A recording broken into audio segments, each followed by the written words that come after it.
walls, there's a place for us where we could go, where we could be alone.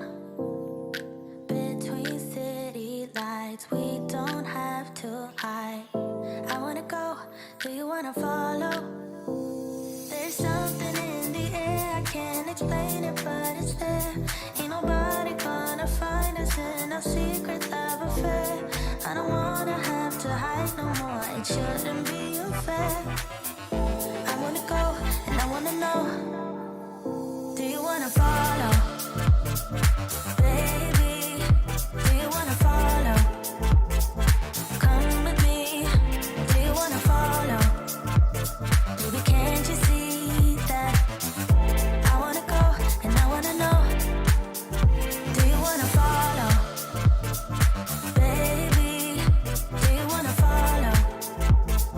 Come with me, do you wanna follow? Baby, can't you see that?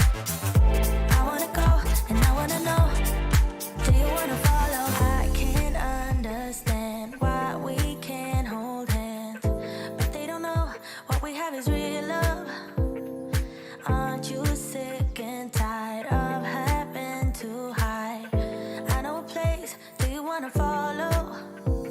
There's something in the air, I can't explain it, but it's there. Ain't nobody gonna find us in our secret love affair. I don't wanna have to hide no more, it shouldn't be unfair.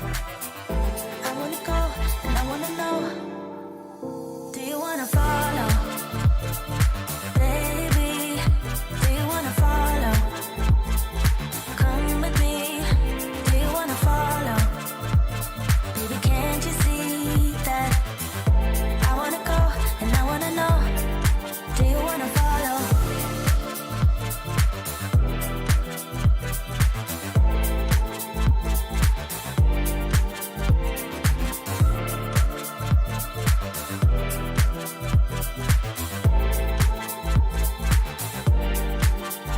Do you wanna follow?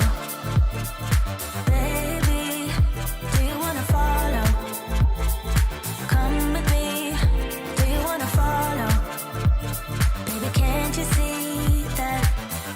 I wanna go, and I wanna know, do you wanna follow?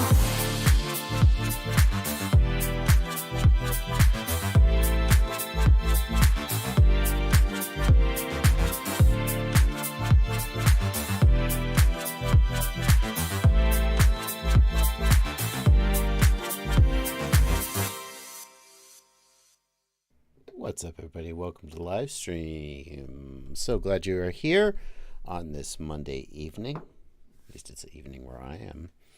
Oh, I hope everybody had a great weekend, a great Christmas for those who celebrate. Great Christmas weekend, and a great holiday with your families. I know I did. I enjoyed the day off yesterday. The day off, I spent some of it flying. I hear there is a record cold in the Northwest, but right now here it was 70-ish degrees today. I can say 70 degrees instead of like 20 degrees because this is the American stream. So I got some flying in yesterday. Worked on my trippy spins. In fact, a video. I wish I had it rendered and could show you some samples of what I came up with, but the color grade's not on it. So maybe I'll show you something. I don't know. Yes, IDV, I do in fact have 4 D6 duos. Yep, that's what you're seeing back there.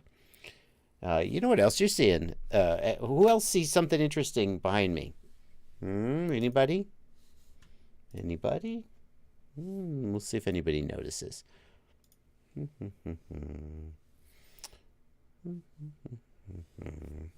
trippy spin tutorial. I don't know about a tutorial, Drone Hater FPV. I can't do a tutorial for a move that I personally struggle to do. But I did set out to, there it is, IDV's got the eyes. IDV's got the eye. Yeah. I did set out to do this trippy spin. Hang on a second. I set out to do this trippy spin or basically die trying. Not literally, but Let me see here. Hold on. I won't make you watch the whole thing. Yeah, I managed to edit about 5 hours of flying down to about 10 minutes. Here toward the end, we're probably getting pretty decent. Let's see. Let's see if I can show you guys. I started to get it. Here we go. Hang on. Here we go. Ready and go. Hang on. You can't hear the desktop. Hold on. There we go. Just a little more. Oh, Jesus Christ, did that just happen? Did you see that? Yeah, I would love to say I did that on purpose. I was doing trippy spins on purpose, in case you're keeping count. This is attempt 78. Oh, Jesus Christ, did that just happen? I just went through the center. All right, let's try. Yeah, that looks like a trippy spin, doesn't it? Spin. Yeah. That's a trippy spin. That's 2. Oh, that. Yeah, okay. Okay. Not bad.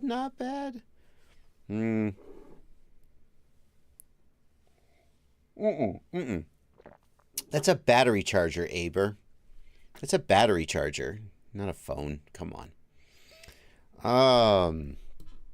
How many props did I go through? Actually, not as many as you'd think.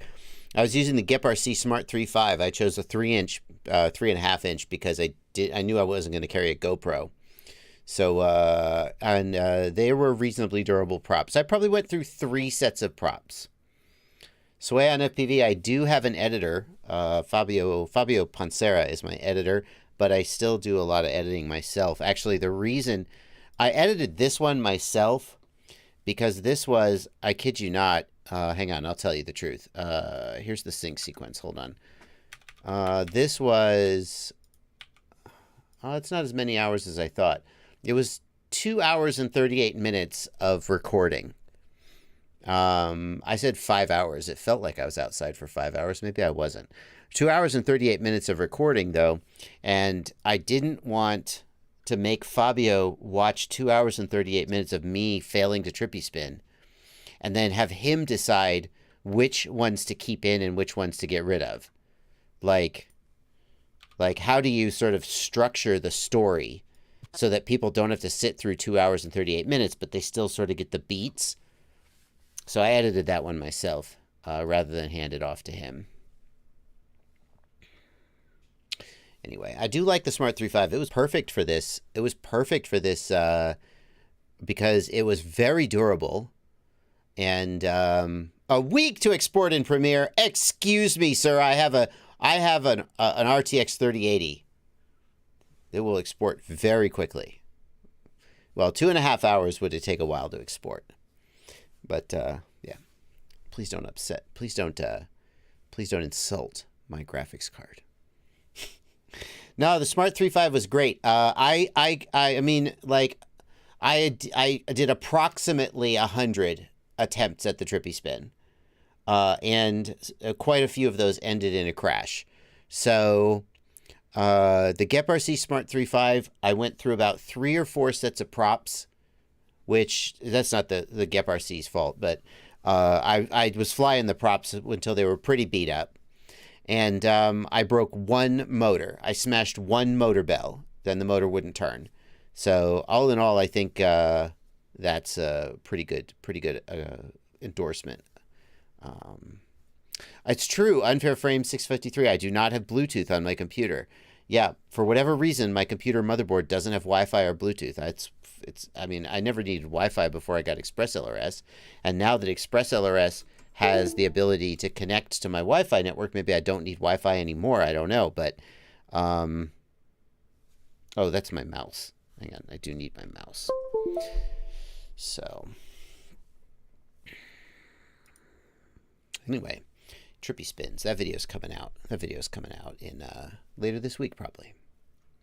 It's not a tutorial though, because I like you can. It's more like come along with me and feel my pain. Enjoy. You hopefully, if you watching me struggle with it, will help you maybe be entertained, maybe be educated, but It's certainly not a tutorial. Aber in the Discord says, weird that you struggle so much with trippy spins. Did you up your cam angle at all? I didn't. I mean, I like to fly at a certain cam angle, and I would like to be able to trippy spin at the normal cam angle that I fly at. You can still hear my desktop. Sorry about that. Oh, good. Thank you for letting me know. I'll mute that. No offense taken, Austin Inspired.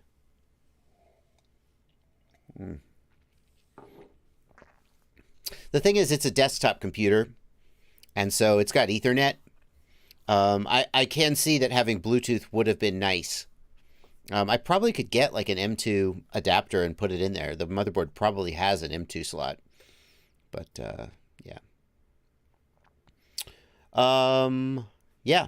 Anyway, I got a couple of decent trippy spins. I would certainly not call myself good at them, but I started to click with them, and forcing myself to do it underneath that tree definitely made life harder, for sure. But enough about me and how bad I am at freestyle tricks. Let's talk about you. You beautiful people here in the YouTube chat. I'm going to be taking your questions during the live stream. That's what I do. I'll be taking your questions, and I also will be paying attention to these beautiful people over in the Discord server. These are my patrons. They get to hang out in this Discord server. Some say it's the best Discord server in FPV. Who am I to judge? Super helpful people, super friendly people. And you can become one of us by joining my Patreon. If today's not the day, that's fine. Maybe that day will come. Aber, I didn't find that starting with a half Matty got me into that position well. What I found worked best for me was to just kind of approach the tree from the side and pitch back and just change direction. But it's not a very smooth entry, so I still have a long way to go before I'm actually making a smooth entry. But I would just sort of fly forward, pitch back, and then try and go around. It's not smooth, but you got to work on it. Oh yeah, the GIFs, the GIF game on the Discord server is these guys got a lot of GIFs. These guys know what they're doing with the GIFs. Yeah, including some Bardwell specific GIFs. Oh. So I'm going to be taking your questions. Oh, yeah, one more thing. If you want to make sure that I take your question, down here at the bottom part of the screen is the $sign. It's the super chats. The super chats get called out to the side, and I will read them a little later in the stream. So if you want to make absolutely sure that I get your message and read your question, hit the $sign. That's how to do it. That's how we do it. It's GIF, not GIF. Yeah, well, you can say that if you want to, but I'm going to keep saying GIF. Gregory Hurst says, is there an animation for what the drone is actually doing during a trippy spin? I think it's very misunderstood. I mean, I've heard explanations. I don't know if anybody has like a video of it happening from the outside. I think that would be very tricky. Maybe getting it to happen in a simulator and showing the simulator would work better. Yeah. Now, come on, you guys. Come on, you guys.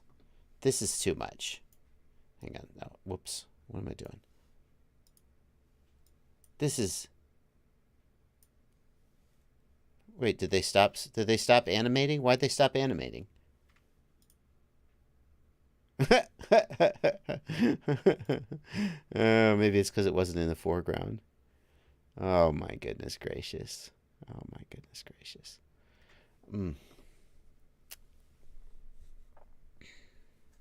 Can you fly air mode with no accelerometer? Yeah, air mode has nothing to do with the accelerometer. So yes. But also, how do you not have an accelerometer? That also doesn't make sense. Wow. That GIF I didn't need that. I'm not sharing that GIF with the stream.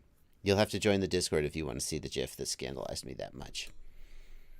Hey1 wants to know what I think about the Rush VTX. Generally, they're very, very good. What problem are you having with them, Hey1?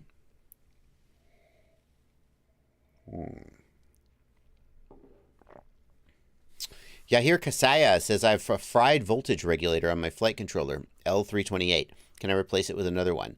I mean, if you're good enough with soldering to desolder it and replace it, by all means.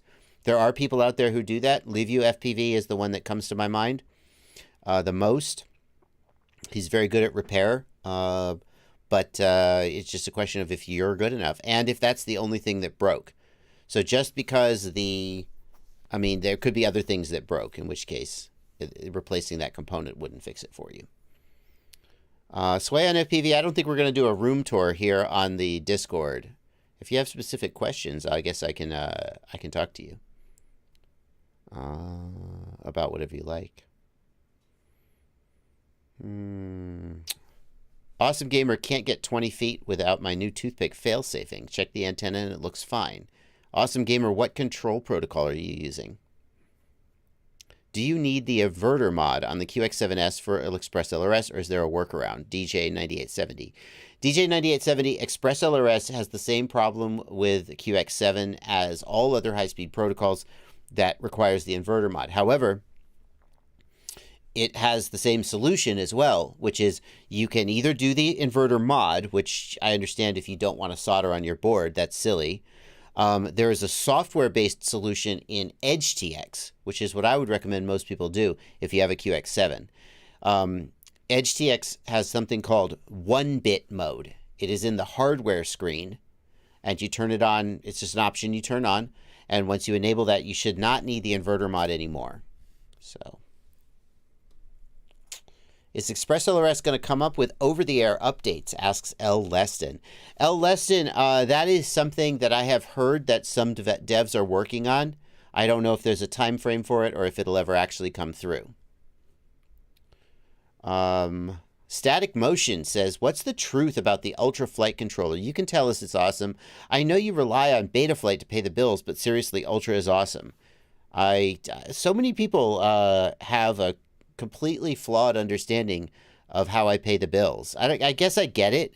Like, you're not in my inbox on a day-to-day basis. You really have no idea what I do. All you know is that videos come out and then you speculate about what my priorities are. I don't make content about Betaflight because it's popular and pays the bills. I mean, you can probably find, like, I can think of cases in the past where I have said that I make content, like Spectrum. I made a tutorial about setting up a Spectrum receiver, and it got very few views, did get a lot of attraction, and that was one of the justifications I quoted when people said, when are you going to make a follow-up on that video? But there's a lot more going on there. I'm not ruled by views. If I'm interested in something and I want to make content about it, I will. And if it doesn't get views, I don't really care. I'll just go on and I'll make another video. I make so much content that I can afford to have a video that nobody likes. The next one, hopefully somebody will like. So the reason I make content about Betaflight is that I like Betaflight. I dig all the bells and whistles that Betaflight has. I like the open source development that lets me talk to and pay attention to the people. I mean, I've talked about this before. There's a whole bunch of things I like about Betaflight. Way back when I first got into FPV, KISS was so expensive compared to Betaflight flight controllers. And I wasn't doing this as a professional. I was just a hobbyist. I had to buy I couldn't just justify hardware purchases as a business expense like I can now. So I didn't get KISS. I mean, back then, people like Mr. Steele and Final Glide were flying KISS and talking about how awesome it was. And I was like, huh, interesting. But I didn't get it because it was so damn expensive compared to everything else that was out there. I couldn't afford it. So I make content about Betaflight because I like Betaflight. And I'm responding not just to your comment, but other people. There's at least one other person out there who's been saying, yeah, Bardwell has to pay the bills. I pay the bills by what pays the bills is having passion for the stuff, passion and sincerity in the stuff you make. I guarantee you, if I decided that KISS was the best and I was going to fly KISS forevermore, I would start making KISS content And then a whole bunch of people would switch to Kiss and follow me. And that's not intended as a brag. That's saying simply that I don't have to like kiss the feet of one particular product because it's popular. I can make content about whatever I'm interested in and I'll be okay. And I don't sit down and think about, if I make Betaflight content, will I make twice as much money as if I make Kiss content? I just sit down and say, what do I want to make content about today? That's the truth.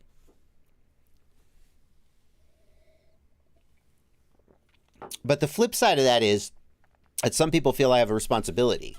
And I don't agree with that either. There are people who say, Kiss is so great. I'm so annoyed that you don't cover it more.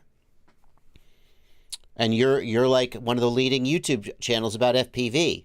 And you're being really unfair by not giving them more coverage. And I'm like, I don't know. Like Linus Tech Tips, a very big channel about PC computer stuff, does a lot of Windows content, does barely any Mac OS content, barely any Linux content. Windows is just what he knows. Just, that's what he knows. Betaflight's what I know. If I get super interested in Kiss, then I'll learn more about Kiss. I'll make more content about Kiss. But I don't feel like I have like a moral obligation to cover some product. But it's not that those choices are not without consequences. So if there's a product that's very good and people are watching my channel and they're learning about Betaflight and they're like, Betaflight sucks, I'm having so much trouble with it. And then they switch to EmuFlight or Kiss and they go, oh, this is so much better. Why didn't Bardwell cover this? Then they're going to go watch somebody else's content about EmuFlight or Kiss. So I'm not saying my actions don't have consequences for me.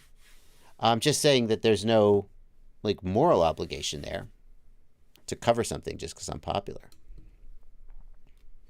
And at the end of the day, I'm not going to drive myself crazy trying to worry every day about what analytics are going to say about my content, because I would just drive myself crazy and I would not be fun anymore. This job is so much of a grind. It's so much of a grind. You spend so much time working that if you let it dominate you and become just an unenjoyable job, then you'll be done. So you just have to do what you want to do. Okay.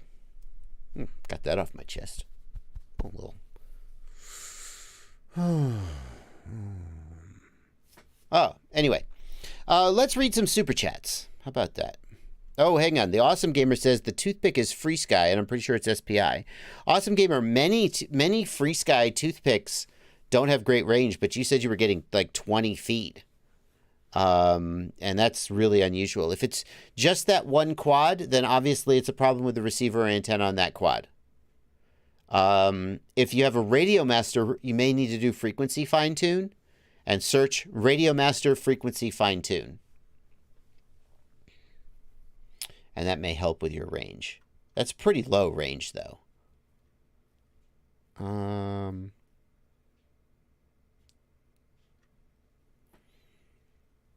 I will say this, though. This is sincerely. The main reason I didn't make more Kiss content is, first, it was expensive, and then it just it didn't have onboard OST, and that annoyed the shit out of me. And you make it simpler. Well, I like bells and whistles and knobs, so making it simpler didn't appeal to me. But I gotta say, looking at the things that like Kiss Ultra is doing now, and I don't mean to like the FetTech fans are gonna be like, what about FetTech? I happen to be looking at Kiss Ultra this very minute. That's the only reason it's on my mind. Not saying anything bad about FetTech, but looking at the things that Alex is doing with Kiss Ultra is super exciting. And some of I feel excited about Kiss in a way that I haven't, because of some of the cool things that he's doing. So who knows? We may see more Kiss content in the future. We may see. What would cause flight controllers or ESCs not to arm if beeper and prearm are active on the same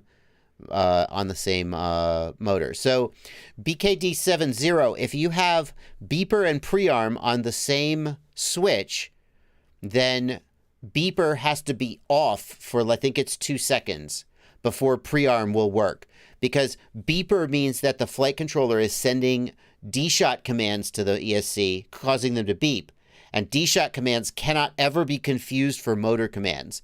So in order to let the ESC get out of command mode and into, I'm going to spin the motors mode, if you have prearm and buzzer on the same switch, you have to release the buzzer for like, wait, no, you can't. You can't. Can you have them on the same? I know you can have them on the same switch.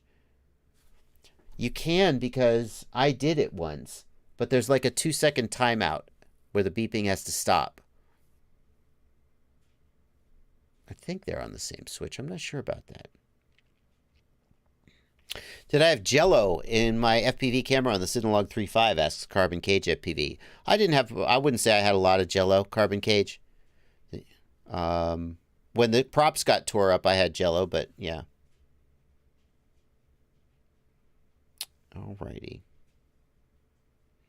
Nick S. asks, what was with the rotorite store having sharkbite video receivers for a minute today? Are we going to see more of those coming up? Yeah, this is weird.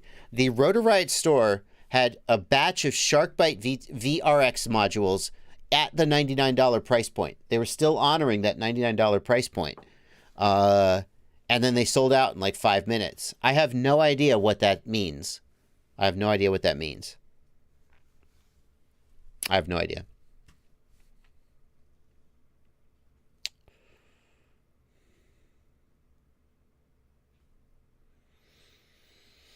All right, let's read some super chats, guys. Richard Vaughn, thank you for a $5 super chat. Any help on the SD card slot on the Radiomaster 16 Max? Gonna need more information than that, Richard Vaughn. I appreciate your super chat, and I apologize, but I don't know what issue you're running into with the SD card slot. Any help? I know you need help with it, but like, what's going wrong with it? Unfortunately, I don't know.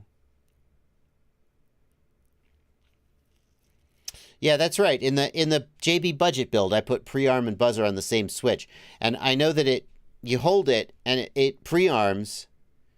Do you hold it and then you flip the arm switch? How do you tell it that it's not beeping, now it's arming? I'm not sure. Obviously it works, but I don't remember the exact sequence. Dozer FPV, thank you for a $5 super chat. If you were going to choose a frame for the new HD0 1-watt VTX, what would you pick for its size and protection? Dozer FPV, I don't know that there's a good answer to that question, unfortunately.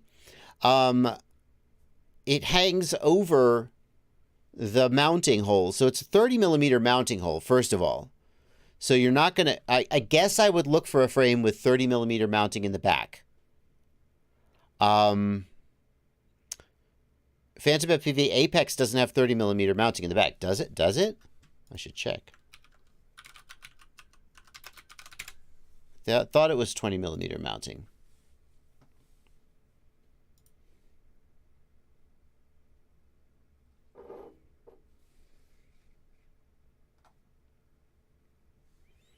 Richard Vaughn says the SD card slot broke off and now it won't turn on.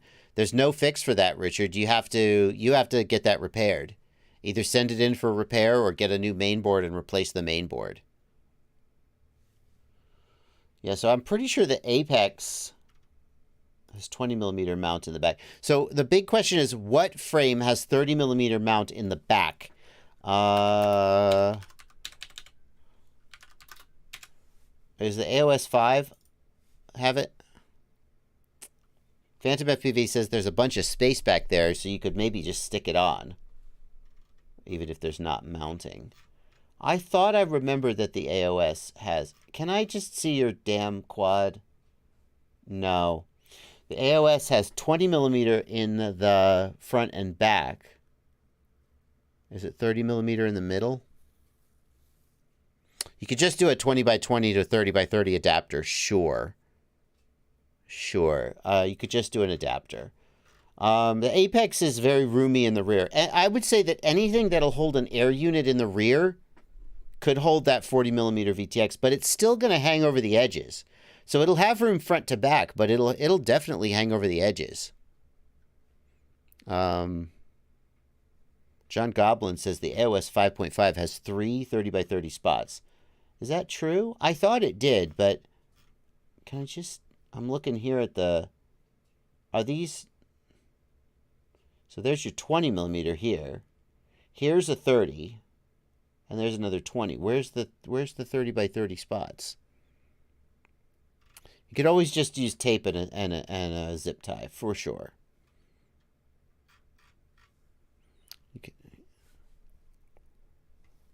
If you have room back there. But it's always going to hang over the edge. I don't know any frame that's wide enough for that.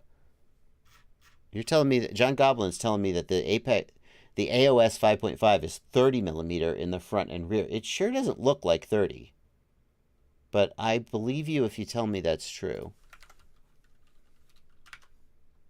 One 30x30 or 20x20 in the center. Two 20x20 front and rear. Sorry, my friend, that's what it says. I don't think you're right. I think it's 30 in the center, 20. But that's okay, because in theory, on the AOS 5.5, in theory, you could mount the VTX on the center 30x30, and then the flight controller and the ESC up front. So the AOS 5.5 might work. The Moxie frame by Bubby. That also, I think, has 30 in the rear and a lot of room. 20x20 for the Vista. Well, no, I see. Like, I wouldn't want to try and stack it 3 high on top of an ESC and a flight controller. You could probably get it back there.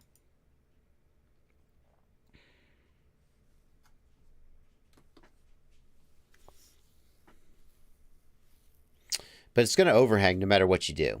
I realize that they struggled and struggled and struggled to get that VTX into production, so I don't want to criticize it too hard.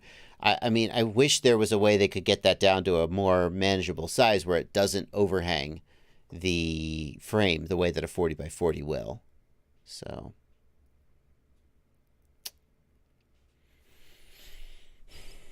Uncle Stewie, thanks for a $10 super chat. Any advice on event planning? Some of the Charlotte, North Carolina pilots are trying to put an FPV pilot ham event together. I don't know if I have any advice on event planning. I don't really plan advices. I mostly go to events. I wish I could put you in touch with Joshua Moon. He is the guy here in Knoxville who plans most of the events, and he's an absolute beast. But no, Uncle Stewie, I don't know that I have any advice on event planning, because I generally don't plan events. So, Austin Inspired, thank you for a $5 super chat. I'm about to purchase an iFlight A65S with the R81 SPI receiver. I've got an XP Lite and an XJT multi-module. I should be good to go, right?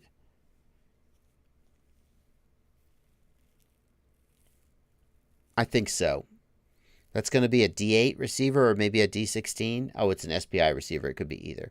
If you have a multi-protocol module, oh, you have an XJT, it's a FreeSky module, FreeSky XJT module. Yeah, I think it'll bind. Because that XJT module is going to have the old protocol. So I think it'll bind to the R81. 10 Fantic, thank you for a $2 super chat. Diatone Roma HD. That's a thought. Could TBS bring LoRa to the 900 megahertz TX as well? Drone Akaria, I'm sorry to tell you this. Crossfire already has LoRa. That's what 50 hertz Crossfire is. That's why 50 hertz Crossfire has such great range. It's LoRa already. The difference was that Tracer didn't have LoRa. It was FLRC. It is FLRC modulation. And people wanted the option to use LoRa, which is slower, more latency, but longer range. But TBS, and that was what was so confusing, was that Tracer didn't have LoRa, even though the chip could do it, when Crossfire did have LoRa. Yeah. Austin Inspired, you can't upgrade a radio to access by installing firmware. Maybe you upgraded to the 2.0 version of the ISRM firmware. Yeah. LoRa, long range, LoRa. That's what Crossfire. The question was, could TBS bring LoRa technology to the 900 megahertz transmitter, the Crossfire transmitter? And the point is that it already has it. It already has, and it always has had LoRa.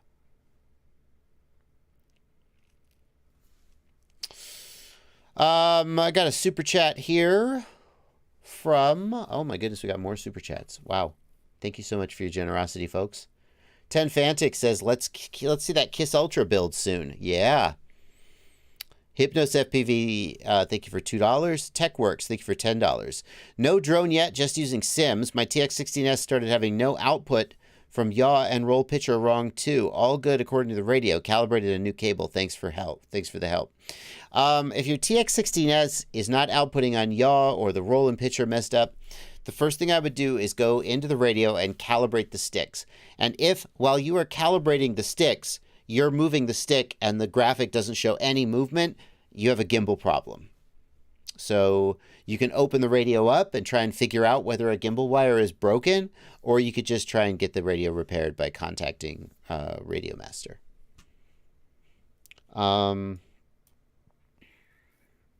Mac282, thank you for a $5 super chat. Can you use a Runcam Mini FPV DVR board on an iFlight SuxXE F4 35 amp stack? Would it be better than the goggle DVR? Onboard DVR is usually better than goggle DVR because you're not getting any radio transmission to mess it up. It's still analog, though, and doesn't look fantastic. But it does look better than goggle DVR. Oh, okay, John Goblin, thank you for clearing that up, man. Going back to our question about the AOS. The AOS, I thought you were right too, John Goblin. I thought the AOS had two 30mm slots. So I also was confused. It looks like the AOS 5 has two 30mm slots. Can I just see your frame with this scrolly BS? I just want to see a picture of your damn frame. Oh my God. No. Hey, can I see your frame? Oh, there it is. Can I get a closer look? No. We're going to show you text scrolling in front of it. Oh, here it is. Oh, I can almost see it. Oh, no. Oh, there we go. You can see them. Oh, there it is. I feel like I'm at a peep show. Where do I insert my dollar bill to get to see the whole frame at once? Oh. Ooh. Look at that sweet behind. Yeah. Oh, it's gone. Oh, now it's looking right at me. Whoa, no eye contact. No eye contact, please, ma'am. Yeah, okay. So here, yeah, it has two 30mm holes. Yeah, okay. Great. So the AOS 5 has two 30mm. Okay. That's a consideration.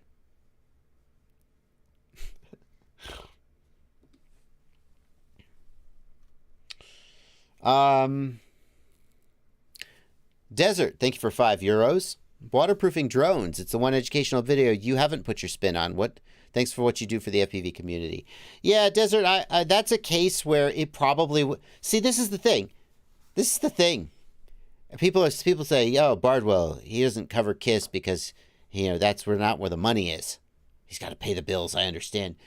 Like, if I wanted to pay the bills, I would make a video about waterproofing drones. That would kill.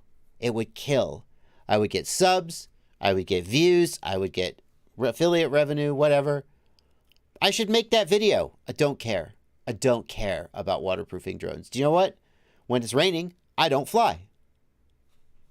I just don't fly. I don't care about waterproofing. I'm putting formal coating all over my drone. And I live in the South, and it doesn't snow very often here. Don't care. So the flip side of that is that who do you want to see a video about waterproofing drones from? Me? Yeah, you do. Of course you do. That's why you're here. But think about it. Who waterproofs their drones? People who live up in the Great North where it snows all winter. People who live by the ocean and are flying around the water or the lakes. You don't want a waterproofing video from me. I don't give a crap about waterproofing. And as a result, I have no motivation to actually, I'll be like, okay, you just put conformal coating on it. I won't figure out any of the tricks and tips that actually are good information. So, anyway. There's no snow here. It was like 70 degrees today. So. Aber the Ham, good to see you, sir. Thank you for a $5 super chat. I'm finally planning a build for this KISS V2 flight controller I got a while back. Any chance it will run any of these new firmwares? No. Or am I stuck with Boomer KISS? That's right. KISS V2. I mean, it's fine. It's a good flight controller, but it's not got any of this new stuff that we're talking about.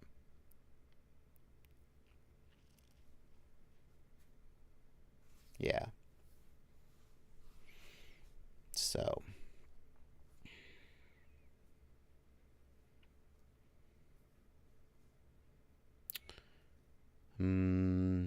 Jimmy Nature says, I remember your shake and bake waterproofing video. Yeah, Jimmy Nature, that was, the shake and bake video was intended to show people a new product they may not have heard of.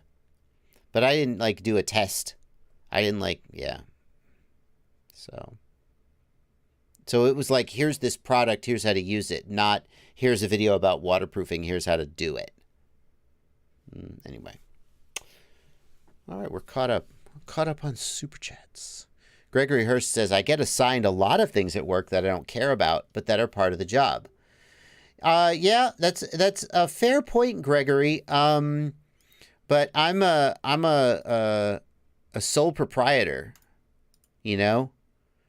So, like, I'm an artist, man. I'm an artiste. I gotta care. If I don't care, like, my caring about it is what makes it possible for me to, like, grind hours and hours a day putting out tons of videos. And I've just learned that for my own sanity, when I don't care about the topic, then I make a shitty video that gets things wrong or that has no passion or energy behind it, and it doesn't go well for me. And you guys don't like the content that I make. You know, I think it's a little, maybe it's not true. I was going to say, I think it's a little different when you're doing creative work, but if you were an artist at a marketing agency, you wouldn't have to have passion for your work. You just churn out your product and hope to do a good job. But I don't feel like that's where I'm at with my content.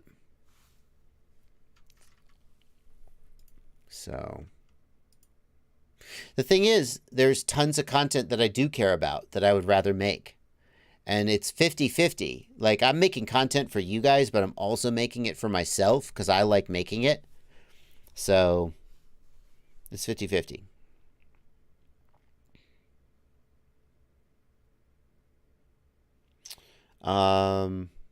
Yeah. Scott Henry, thanks for 14 Canadian dollars. Yahir Kasaya, thanks for $5. Thanks for your help. I use all your vids to configure and fix my quad. I remapped my flight controller once. Thank you so much for the kind words, Yahir. Jeff Schultz, thanks for a $10 super chat. What are your thoughts on CG? Is there any wiggle room, especially with large batteries? Jeff, yeah, I wouldn't worry excessively about CG. A centralized CG is going to give you a more neutral flying quad, but like with your battery and your GoPro, you don't have a lot of flexibility on where to put them, and I wouldn't stress about it. The thing is, if you make content solely for yourself and your viewers don't enjoy that content, eventually they'll go away, right? So there is a point where you have to go, look, if I want to pay the bills, I need to make content for other people. Like, you can find examples of videos I've made that were just 100% playing the algorithm. I'm not saying I wasn't, I'm not saying I wasn't somewhat excited about them, but like this video, 65 FPV tech tips for FPV. You don't know number 40, I guarantee it. This was straight playing the algorithm. And I did put, like, I had fun with this video. This was a case where I made content that people wanted to see and that I enjoyed. And it has paid off a ton. 583 subscribers, $500 revenue since this video came out. That's massive. And the views, you can see it almost isn't leveling off. Like most videos, they level off and they just straighten out. But this one just keeps growing. This is a very successful video. What the hell's going on at this? What's going on at 11:51? People really want to see 11:51. So I mean, it's out there. But yeah. Well, I guess you'll have to watch and find out what number 40 is. Oop, wrong camera. There we go. Thank you, Zach Cageley, for $5 super chat. Thank you for your recent coverage of Race Day Quad versus FAA oral arguments. Yeah, I also, a Desert, no, nothing negative about it. No worries, man. No apology needed. I also worry about algorithm chasing, you know? Like, there's a balance between being a slave to the algorithm and making content that you feel is meaningful. And that's a tough balance to strike. And part of that is saying, look, if I don't care about this and I'm not passionate about it, I'm not going to do it. So. Thank you, Crashta, for FPV for a $5 super chat. I love my iFlight backpack, but which drone backpack could you recommend that will fit in an overhead bin on an airplane? Crashta for FPV, if you mean the big planes, any iFlight, any carry-on will fit in the overhead. If you mean the little planes, I can't think of one that I'm sure would fit in the overhead because those overheads are so thin on the little planes. So when I take my iFlight backpack on the little planes, I put it under the seat in front of me. And if you kind of jam it in, nose top first, it mostly goes under the seat. And you don't have a lot of seat room, but it's never been a problem.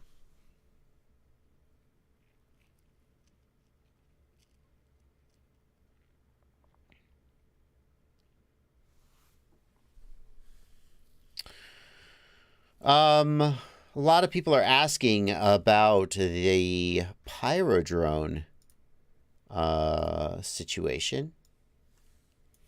In case you hadn't heard, Pyrodrone got robbed over Christmas. Can you believe that? Pyrodrone warehouse was broken into on Christmas night. The thieves made off with untold amounts of our inventory, mostly bind and flies, from what we can tell so far. We hope to have a good idea as we sort this out. That sucks. That sucks.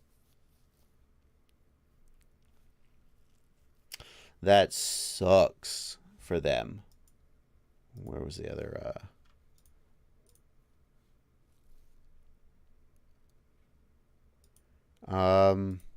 Then we got this post from the TBS Lounge. I'm not sure what all is going on there. Oh, they're trying to identify the guys. Jeez, they pulled up with a... Did they pull up with a truck? Wow. That is rough. That is rough. Oh my goodness gracious. I mean, when I heard that they went straight for the bind and flies, I don't know. Does that mean they're probably FPV people? Do you think it was an inside job? I mean, how would I know? But you got to wonder, right? I'm sure that Serge knows things he's not saying, like how they got in and whether it suggests that it was an inside job. But the fact that they specifically took a bunch of bind and flies, I mean, to me, that suggests that they knew what they were going after and not just a random smash and grab. Because bind and flies would be easiest to sell, I suppose, if that's what you want to. UAV Tech, I wondered the same thing. Do they have insurance for that? You would hope that they have insurance. But I would, you know, I don't know. I couldn't say for sure.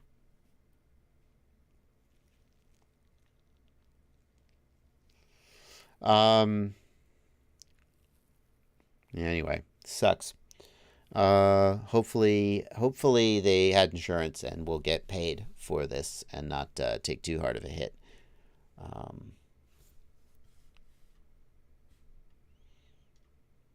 Yeah. They're going to lose money, though. Obviously, they're going to lose sales. They're going to lose money. So it really sucks.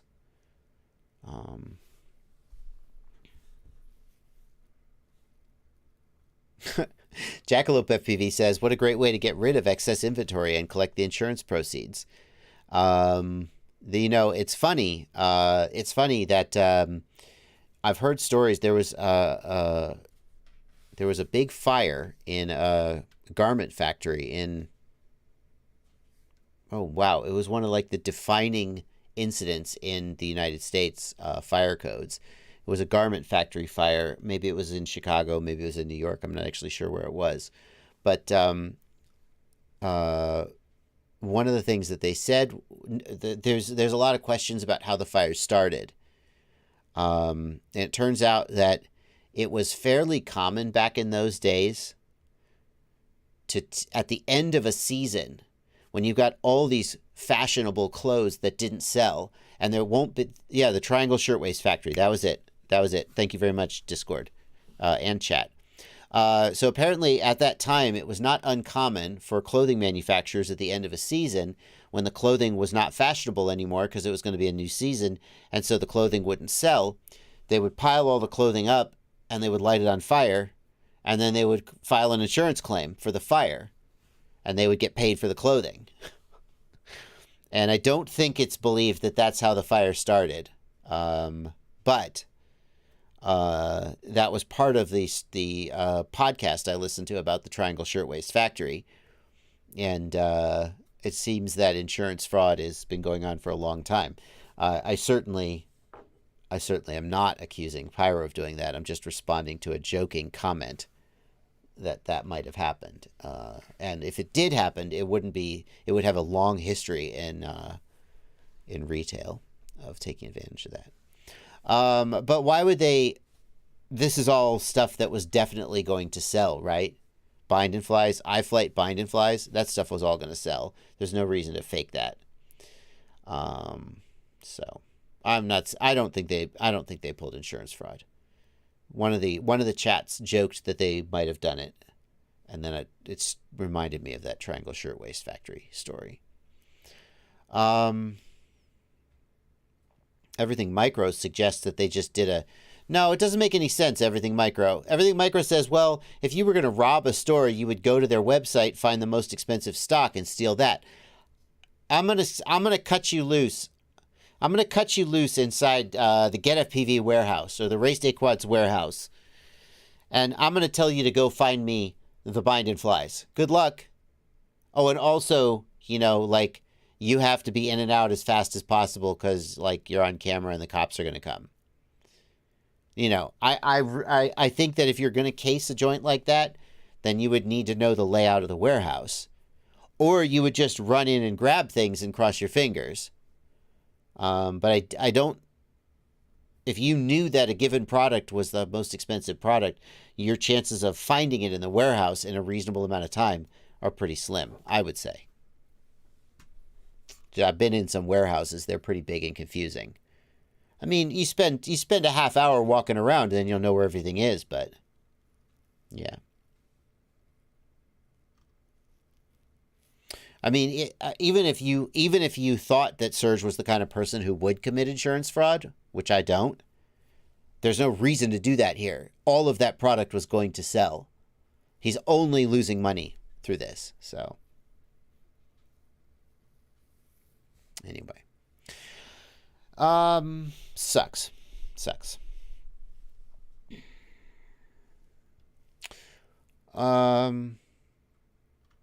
Scott Henry, thank you for 14 Canadian dollars. Keep up the great work, working on a new 10-inch build. You are honestly who I go to first should I need assistance with the setup. That's the kind of comment that gets me motivated, for the record. When I get motivated to cover a topic, it is not because I think that there's going to be views. I mean, I'm aware that some topics will get views, and that is nice. I'm not trying to claim I'm like I don't know about the effective views. But it's about the people out there. When somebody says, I have this problem and I came to your channel and I couldn't find any content that helped me solve it, I want to help that person. That's what motivates me. Athix says, all it takes is the wrong person in your business with the right knowledge, even a friend of a friend. Yeah, unfortunately, that is sadly true. All it takes is one of your pickers to decide that they're going to help somebody rob you, and that's how it goes down. Sebastian GVG, thanks for €5 in the super chat. With FPV returned to ready-to-fly drones, can you advise to buy as first? What's the first ready-to-fly drone you'd recommend, says Sebastian GVG. Sebastian, I'm very pleased that you've given me the opportunity to plug my website, fpvknowitall.com, home of the ultimate FPV shopping list. So you're looking for a bind and fly, a ready-to-fly? For a full ready-to-fly kit, that's a tougher one. So most of the 5 inches are not going to be a full ready-to-fly. A full ready-to-fly kit, like with a controller and everything. Most of them are bind and flies, so you'll need to set the controller up. I don't know if there's a great 5-inch like full bind and fly, unless you just were to go to some boutique and get them to do it for you. I gotta say, if you're just getting started,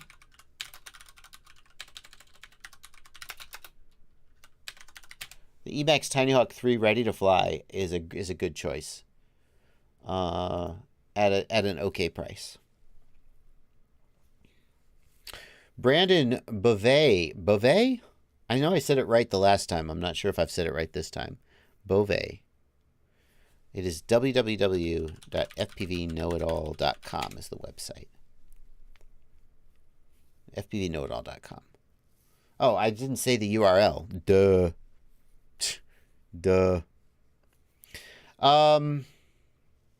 I received help from you with binding issues. Really appreciate your help. Keep it up. And it has for sure gotten me into the hobby. Following your freestyle now as I build it. Thank you so much, Brandon. I hope that goes really well for you. Let's see here.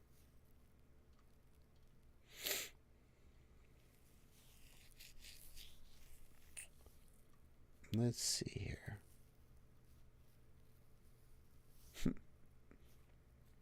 Baldman FPV says, what if someone's having issues with conformal coding?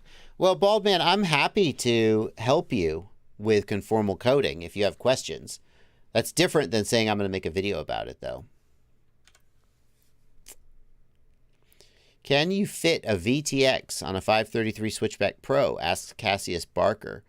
Yeah, of course. What do you think the racers use? Right? They use a VTX. Cassius Barker, it's probably going to be a 20mm VTX stacked on top of the flight controller. There isn't any room like front or rear, but yeah, that's what you're going to want to do. Slat FPV, good to see you, man. Glad you're here. Guavareno wants to know if I use 2.4 gig or 900 megahertz Express LRS. I use 2.4 gig. I don't think the additional, at the range of 2.4 gig Express LRS is so much more than I actually need, that the smaller antennas are very, very nice. What's the best tiny whoop? Asks Mark Gale. Mark, I think many people would point you to the Mobula 6 as a great tiny whoop. Sway on FPV wants to know if I'm going to do any more 3D printing videos. I just did a review and setup guide, 2 videos for the Sovol SV04, but I don't have anything else in the queue at this time.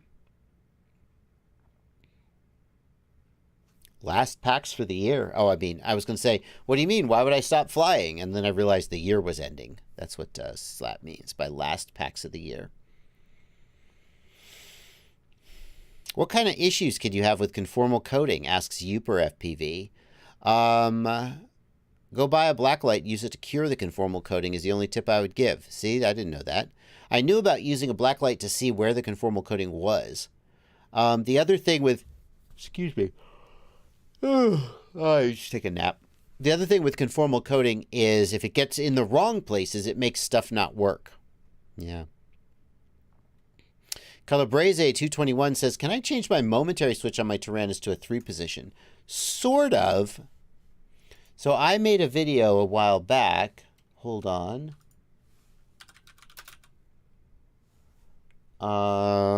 No, come on. find the video. Yes. I made a video, this video, OpenTX end position switch from momentary. I'm going to paste the link in here, and I'll paste it in the Discord as well. And what this video shows you how to do. Oh, yeah. Hello, Joshua. No, not that one. You may have noticed that it's got some extra trim switches. Or you may have noticed that you're not using the trim switches for anything anyway. Wouldn't it be nice if we could repurpose those trim switches to do something really cool? Like, or yeah, show me. If you got a TBS rotary switch, or even like a slider. All right, here we go. Check it out. Demonstrate it. Take a look here at channel 7 and watch what happens when I hit this momentary switch. 1, 2, 3. 1, 2, 3. Do you see? It's just rotating through 3 positions. So this video has a tutorial for how to create a rotary switch. Any positions you want. You want 3 positions, you want 5 positions, etc. Out of your momentary. And that would probably do what you're asking for, I think. Brandon Beauvais, thank you for a $10 super chat. Forgot to mention I got a ton of help from Tom Alperin. Tried to give him compensation, but he denied and directed me to donate to your chat. Well, thank you, Tom Alperin, for your generosity. Sway on FPV, it doesn't matter if they're buttons or switches. If they're momentary, that method will work. Benji. Stop it. Benji. Oh my God, you've been doing it wrong the whole time. Upside down freestyle frame build. I don't know what you're talking about, but you've said it like 20 times. So just stop. Stop spamming the chat, Benji. I don't know. You've said your piece. My God. My God, you've said your piece. What do you think about the new SpeedyBee flight stack? Asks Cassius Barker. I think if it's got the SpeedyBee ESC that's blowing up, they shouldn't buy it. Does that have the same SpeedyBee ESC that is blowing up? Just curious. Don Enitor says F-port RS bus with smart audio. You mean telemetry, not smart audio. Only getting 50% RSSI with F-port. Don Enitor, when you use F-port, you need to go into the CLI and type set RSSI underscore scale equals 200 and then save. Otherwise, your RSSI will just go from 0 to 50%. Would you be concerned about airflow to a naked vista in a frame like the Flywoo Cinerace 20? Let's take a look at the Flywoo Cinerace 20 so we know what we're talking about. Cinerace. I see what you're getting at. It's fairly in there, isn't it? There's not a lot of airflow. And there's prop guards. I think it would be okay. The thing is, the Vista, even a naked Vista, it won't burn itself up. It will shut down or reduce its output power if it starts to get too hot. So it'd just be a question if it was overheating or how quickly it was overheating. I suspect if it was flying, you'd have plenty of airflow, so I wouldn't worry about it.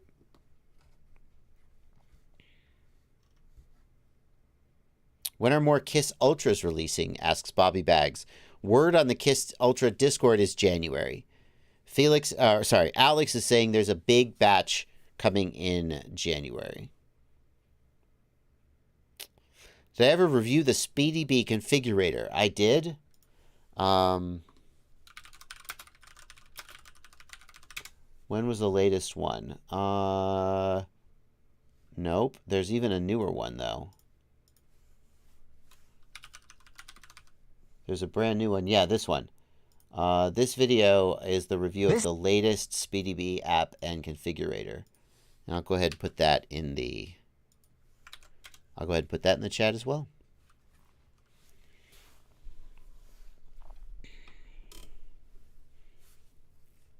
Do you think 2.4 gig Express LRS is better than Crossfire? Asks Levi Dieterman.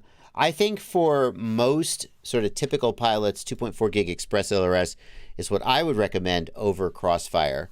Crossfire is 900 megahertz. It has better range than Express LRS. under extreme conditions, but Express LRS 2.4 gig is going to have plenty of range under most real-world conditions, more range than most people are going to need.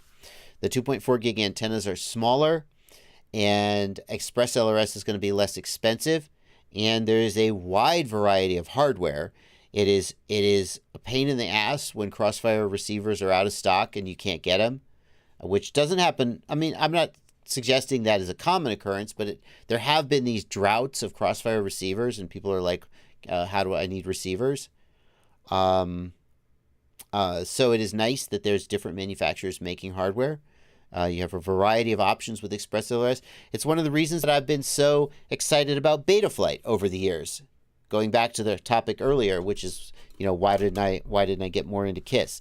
The ability to get hardware is beautiful with Betaflight. If your favorite flight controller is out of stock, you just go buy a different one. Doesn't matter. And Express LRS has a similar characteristic that makes it desirable to many people. Express LRS absolutely has downsides, including the relative complexity of configuration and flashing, which is not insurmountable, but it's more than Crossfire. There's no debating that. And hardware build quality is, because of all those different manufacturers, Express LRS is less consistent, whereas TBS has generally consistent hardware build quality. So, but overall, I would take Express LRS 2.4 over Crossfire today if I was starting from scratch. The other question that people ask is, should you switch? And I would say the answer to that is no. Like if I had 5 or 10 Crossfire quads, I wouldn't rip Crossfire out just to put Express LRS in. I mean, some people just always want to try the new hot thing, and maybe they would do it. I wouldn't. I still have quads with Crossfire in them. I'm not building any more. I'm literally not putting Crossfire in any more new quads. If I build a new 5-inch, I'd put Ghost in it. And if I built a new micro, I'd put Express LRS in it. That's just how I prefer to do things these days. The Express LRS ceramic antenna is so good for micros. But I don't think that the general person should rip out Crossfire to put Express LRS in. Unless you really want to, in which case more power to you.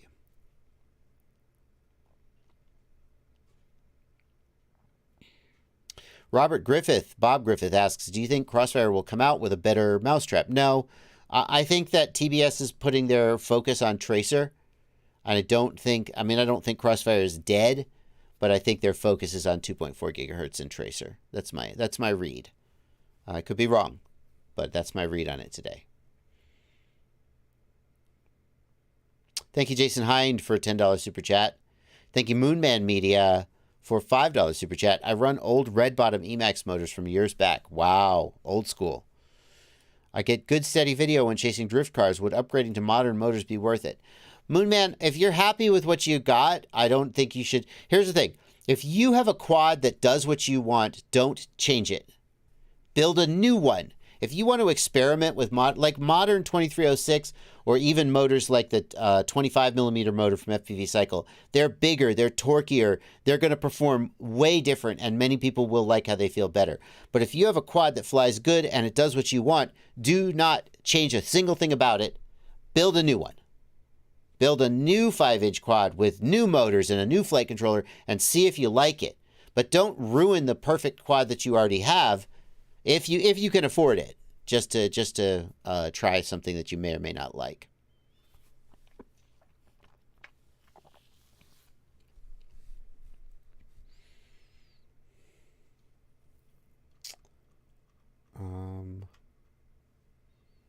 Let's see here. Did I miss a super chat? Guambra 2001 says, unfortunately, it's lost to the depths below. Makes me wonder if I accidentally missed a super chat from him. What is lost to the depths below? Guambra. Yeah, that's your name. Oh, he lost a quad. Quad went swimming. Okay, I was worried I'd missed a super chat. And he was saying his super chat was lost in the chat. I didn't want to make sure I didn't do that. Thank you, Adam BFPV, for a $5 super chat. Have you heard anything regarding TBS Crossfire, Nano RX issues with the Tango 2, and the Mambo, new receivers and firmware? Adam BFPV, TBS firmware, Crossfire firmware 6.10, 11, and 12 has had issues, binding issues and so forth, firmware flashing issues. I don't have real details, just a ton of people reporting trouble binding and trouble updating firmware. 6.13 is supposed to fix it. Don't know. But yes, I would say if you have Crossfire, if you flash it to 6.13 and cross your fingers that you don't run into any problems. Thank you, Michael T, for a $10 super chat. I learned a lot, and here's a little thank you. Thank you, Michael. Very, very kind of you. Let's make sure I didn't miss any. No, I didn't. Fantastic. Mike Bergman, I also don't think blacklight cures conformal coating.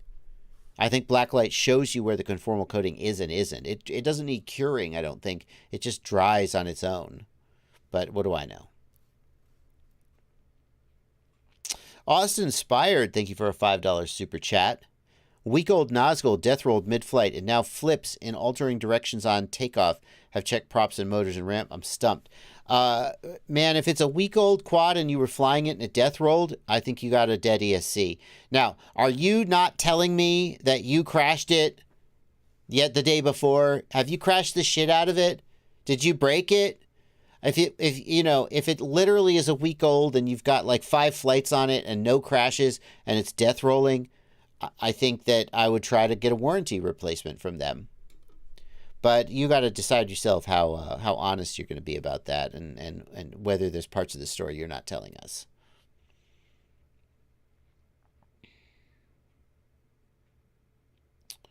What's the ideal Express LRS receiver for freestyle? Are the ceramic antenna versions sufficient on range?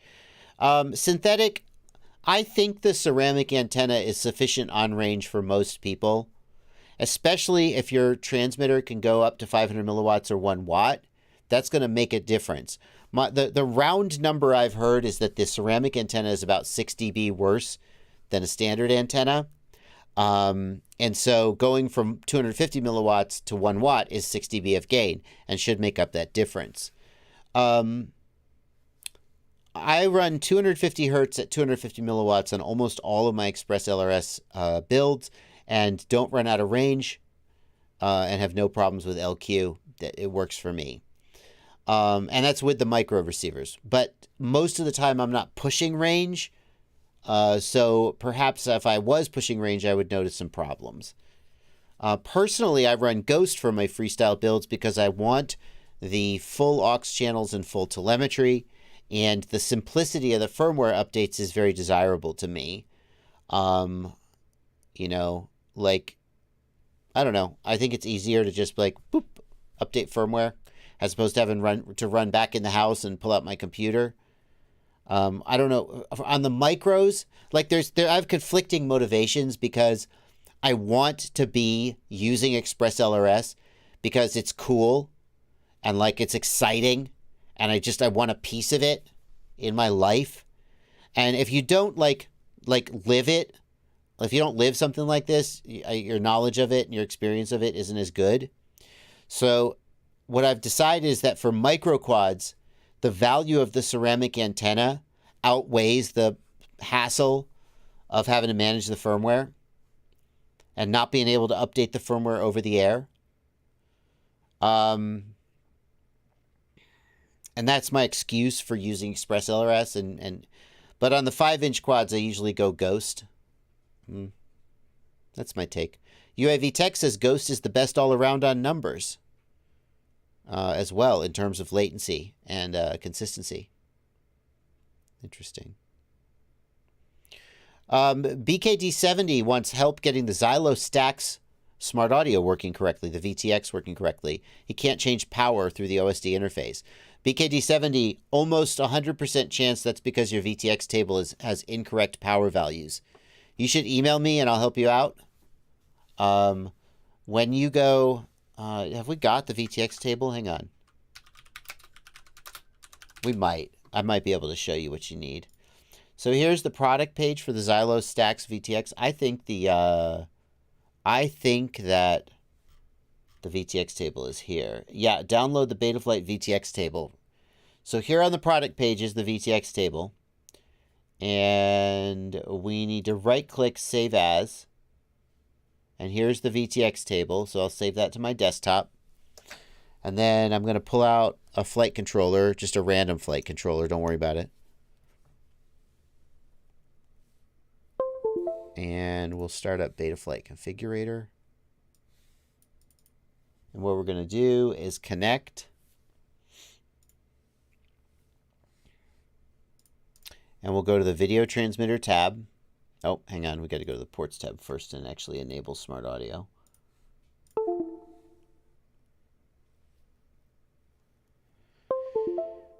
All right, now we go to the Video Transmitter tab. And what we're going to do is we're going to load from file. Oh, you can't see it because I'm... Hang on. There we go. We're going to load from file down here. And then here's the JSON file we saved. We're going to load that file. And what you should see is... Dang it. That's not what I wanted to grab. That's what I wanted to grab. What you're going to see is... the VTX table power values are going to look like this. 25, 100, 400, 600. This is the mistake that everybody makes. The value is 600. The label is 800. That's probably what you've done wrong, is my guess. Nick FPV says his friends tried to tell him that Ghost tried to be ExpressLRS but failed. Not sure that I would agree with that characterization. Ghost just tried to be Ghost. Now, both Ghost and ExpressLRS use the same chip. It's the same chip that Tracer uses. So that doesn't have anything to do with it. I don't think they're copying. So. Baldman FPV, thank you for a $6 super chat. Computer Techie, thank you for a $5 super chat. Computer Techie, no, my super chat's gone. He doesn't answer. I mean, it's not like I've never forgotten a super chat, but like it's been like 5 minutes since you left your super chat. I was answering someone else's super chat. Take it easy. Computer Techie, what is a good ExpressLRS system for a plane? Is it longer range than Crossfire? ExpressLRS 900 megahertz, I believe, will get more range than Crossfire watt for watt. But it doesn't matter because both of them have so much range that you're probably never going to need it. So as far as range goes, if ExpressLRS can go 100 kilometers and Crossfire can go 80 kilometers, great. One of you gets a trophy to put on your shelf, but you're not gonna go that far. They both have way more range than you need, so don't stress about range. ExpressLRS is not a good choice for a plane, though. ExpressLRS only has 4 full resolution channels, and it's not optimized for driving servos either. ExpressLRS outputs the Crossfire protocol. It doesn't output PWM signals to drive servos. Now, you can get a Crossfire to PWM converter that will give you full PWM channels. You can also flash firmware to your ExpressLRS receiver, which will cause it to output 5 full PWM channels. Nevertheless, ExpressLRS is just not targeted at airplanes and PWM servos right now. It just isn't. It may be someday. Like, they could do it. They haven't yet. So today, if you are focused on servos and PWM channels, I would take Crossfire. American Small Arms wants to know what ExpressLRS module I personally use. Well, in order to answer that question, we're going to go back to fpvknowitall.com, my website, where I haven't even made an announcement about this, but in the controllers and receivers section, look at this. ExpressLRS has finally been acknowledged by Joshua Bardwell. People saying to me, why haven't you got ExpressLRS on there? These things take time. These are the ExpressLRS modules that I am recommending on my website right now. And I got to tell you, The people over on the ExpressLRS Discord server, I'm not going to say it's universal, but it certainly seems like there's a consensus that the Happy Model ES24X TX Pro or the Slim Pro are one of the best choices you can pick today. 1 watt output power, solid build quality. They make their rated output power and haven't had any sort of major issues. This one, the Happy Model ES24TX Lite, is for the Jumper T Lite. That's not for most people. And then the Minmo module is here as well, which has the OLED screen and joystick. Also has good build quality, but is not as widely available. Now,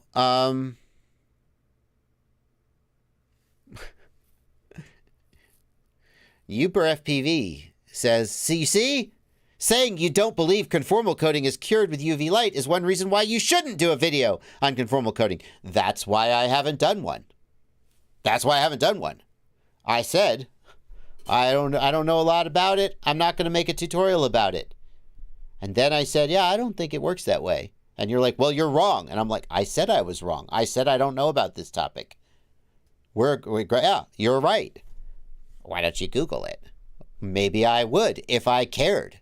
I don't care. All right, moving on. I don't know why I don't know why your feelings are hurt. Maybe Google it. It's like you know what? You shouldn't do a video about it. You're right. You're a dumbass. How about this? Bardwell, here's a, yeah, I understand why you would think that. I've also heard about using UV light to check, but it turns out it does actually cure it as well. And if you do some Googling there, see, you didn't have to be an asshole about it.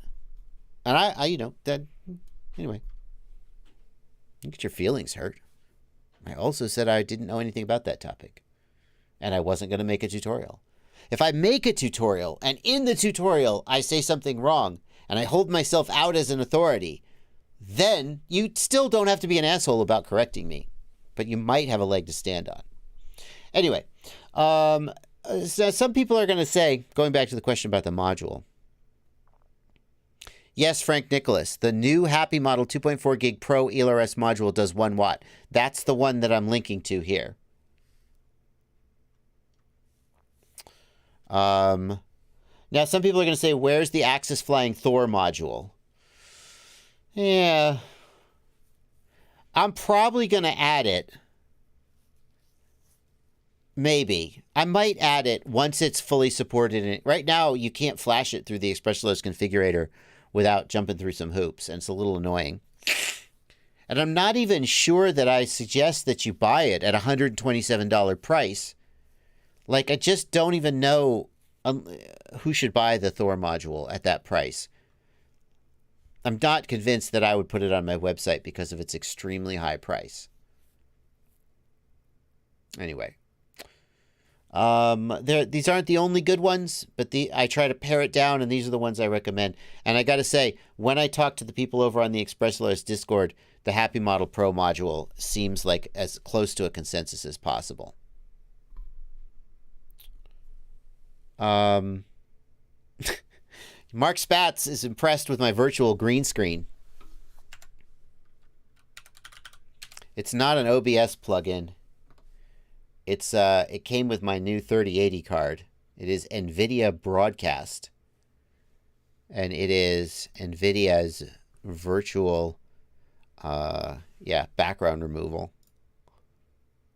You can do background replacement. Ooh. No, I like the background removal though. Yeah, anyway.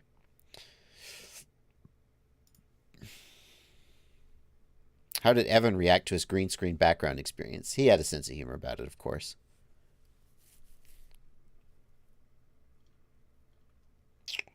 When will Quad Electronics come down in price? Quad Electronics will come down in price when the prices are high enough that they stop selling out immediately. Think about it. If you get a bunch of products and the products go on your shelf and then 1 minute later they sell out, why would you ever lower your price? The only time when prices will lower is when there is back pressure from unsold product being on shelves. I'm no economist, but that makes sense to me. Doesn't that make sense to you? All this talk about inflation and supply chain issues driving up costs. Yeah, I get that. I get that. Like, supply chain issues are driving up costs. That's a fact. I know that because I know people making flight controllers to be able to get the products, the chips that they need and so forth, the components, they're all expensive. But at the end of the day, prices will not come down until that pressure is removed. And as long as a $90 flight controller sells out fast enough, there's no incentive to lower the price.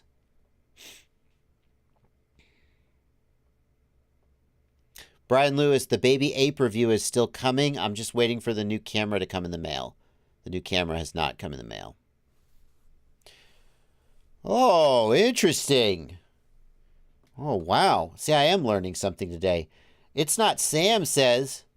422C silicon modified conformal coating, the kind that most of us use, does not cure under UV. Oh. Wow, yeah, two people are giving me conflicting information.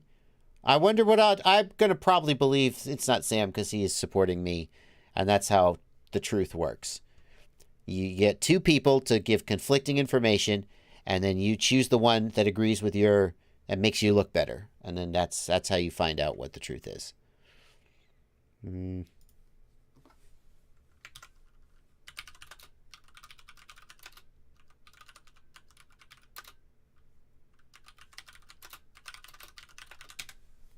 Does silicone conformal coating cure under UV?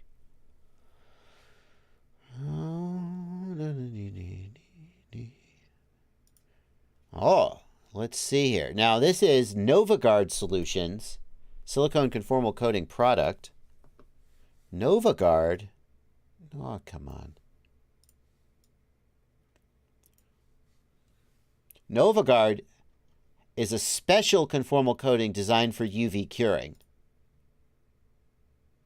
which suggests that normal silicone conformal coating does not cure under UV. Otherwise, what would be the point of this differentiator? Let's see here. Now, here we've got silicone conformal coating. This Humaseal 1C63 is UV curing conformal coating. This Humaseal 2C51 is not. It's just air cured.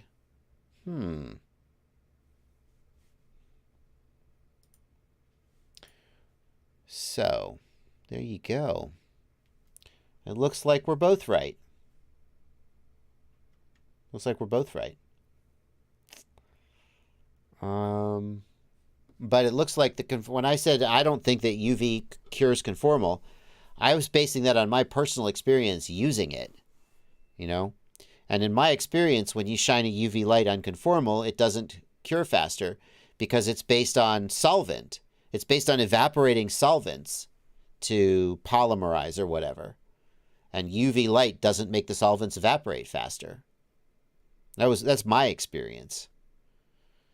You know, if you're using some special kind of silicone coating that's UV cured, then cool, good for you. That's not the kind that I'm using, though. Anyway.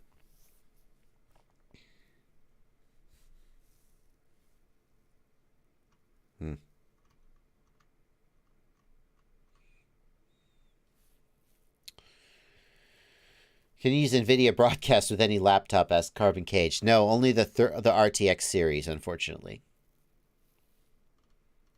Unfortunately for you, because you don't have one. Okay, that was unnecessary. I apologize. Computer Techie, thanks for a $2 super chat.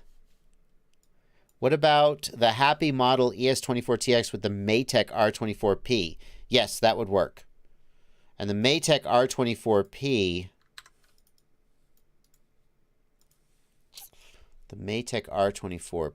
is that which receiver is that?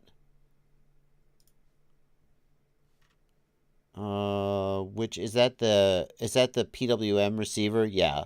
Yep, that one will work just fine. You'll only get 5 channels, but it will work just fine. Which one will give you more range at the same power? Express LRS or Ghost? I don't know if I could answer that definitively. You have to also assume you're talking the same packet rate, like 250 hertz, 500 hertz, etc. My gut feeling is that Express LRS makes more efficient use of the spectrum and would win, but I don't know the answer to that. Any thoughts about the Radio Master Zorro? Asks Bill Grimes. Yeah, I'm looking forward to getting one so I can review it, but it's very exciting on paper. Danzilla the Terrible, thanks for 10 Canadian dollars. I saw you trying out thumb grips on your transmitter. I injured my thumb. Bad nerve damage. Hard, sharp metal sticks hurt after a bit. Do any of the aftermarket grips made of soft rubber, or are they all hard plastic? Danzilla, all the ones I've seen are hard plastic. If anybody knows of any soft rubber grips for Danzilla, I mean, maybe you could 3D print something out of TPU. I don't know. But all the ones I've seen are hard plastic. What are some soft rubber thumb grips for Danzilla? Chat, come to the rescue, please. Sebastian GVG, thanks for €5. Sebastian says, I'm now using a 3-inch drone. What's the best buy? Is the next iFlight Nazgul Evo F5D or better going smaller Cinelog 3.5 HD? I want to do cinematic. The Cinelog 3.5 is very good if you're looking for a sort of outdoor, speedy cinematic. It's quite good. But you're comparing it to the Nazgul Evo F5D, which is a totally different beast. So I'm not sure what you're looking for. If you're looking for a 5-inch freestyle quad, then the Nazgul Evo F5D is great.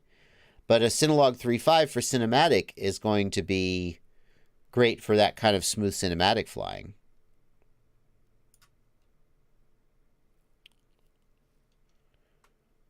Let's see here. Miguel T, thank you for a $5 super chat. Have you used Octopi with your 3D printer? I tried it on my Ender 3, but it kept getting errors. I have not used it, although everyone, no, IDV, those are hard, unfortunately. Everyone says, oh, you got to get Octopi going with your 3D printer. I actually saw a great tutorial for installing Octopi on an old Android phone, which really appealed to me because it's got built-in Wi-Fi, built-in camera, and maybe even cheaper than Raspberry Pi these days. 509 Fun says, that's what he asked. What's better? What's better, the Cinelog 3.5 or the Nazgul? The thing is, Nazgul Evo F5D, the thing is, that's like asking, what should I get as my next car? Should I get a Ford pickup truck or should I get a Ford Mustang? Which is better? Well, I don't know. Do you want to go to the drag strip on the weekend or do you want to tow a boat trailer? Neither of those is better. It depends on what you want to do with it. Super Deluxe keeps asking, when's the last time you got your Mustang over 100 miles an hour? That would not be legal, Super Deluxe. That would be unsafe and illegal. So I would never admit to doing that on a live stream. That would be silly. Yeah.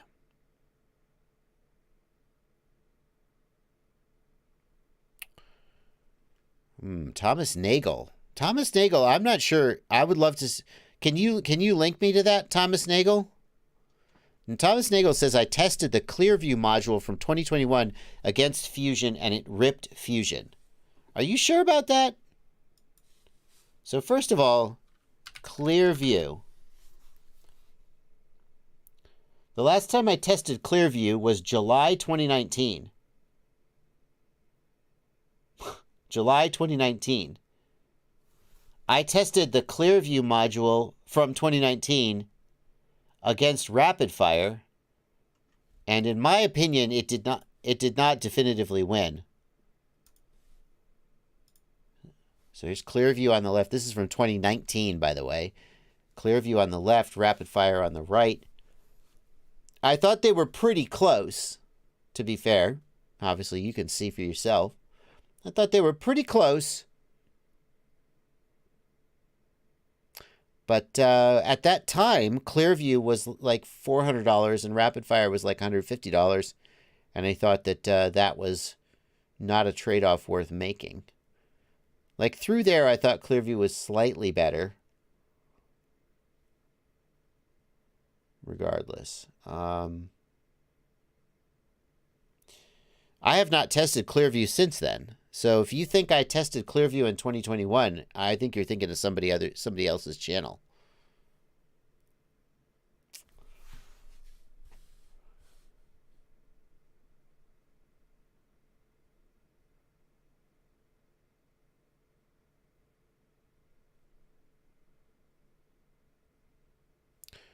So granted, this is not like a Wesley Vardy style long-range test. See there, Clearview did a little better. We're getting some breakup here. I thought they were pretty close. My point after doing this test, this was just a very short test. After Clearview did not do a great job in a previous test, my thought was that if Clearview is going to be $400 and Rapid Fire is going to be $150, then Clearview needs to just destroy it. And in a test like that, like Clearview did not just destroy Rapid Fire. And I was like, well, okay. At that point, I'm not really that interested in testing it more.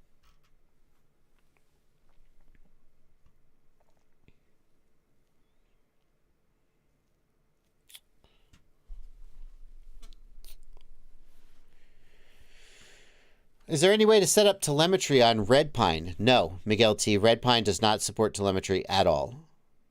That's one of the ways they get it to be so fast. They give up telemetry completely. There is no telemetry on Red Pine, Miguel T. That's just a trade-off you have to make if you want. I mean, you still get you put those values in the OSD. Put RSSI and VBAT in the OSD. You just they would argue you don't need telemetry. That's what they would say. Okay.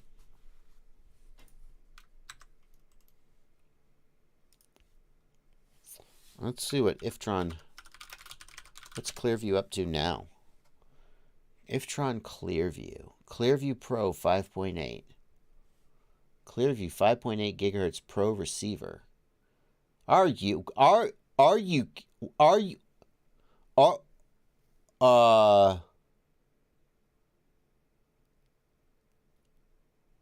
What? What? $550 for an analog video receiver. Okay.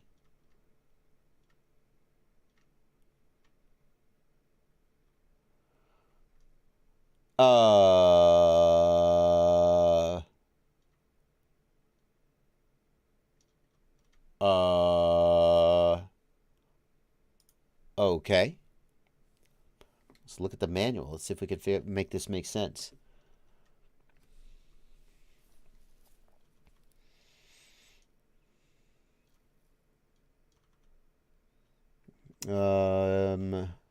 It's just an analog receiver. It's just a $550 analog receiver. Yes. Okay. That's what it sounds like to me. Okay. Cool. Clearview 2.0 Racer. I think this was the one that they sent me to test. And maybe it's been updated since then. Yeah, this is the one they sent me to test. Oh, this one's only $300. That's my point.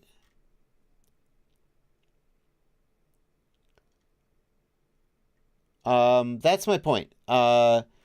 Is that, like, this is twice the price of a Rapid Fire, roughly, and almost 3 times the price of a Fusion module. So at that point, if I take them out and I fly them around my yard, it needs to be perfect. Like, it's triple the price. It's 2 to 3 times the price. It needs to destroy Rapid Fire and Fusion to justify the markup. And I just didn't feel like it did.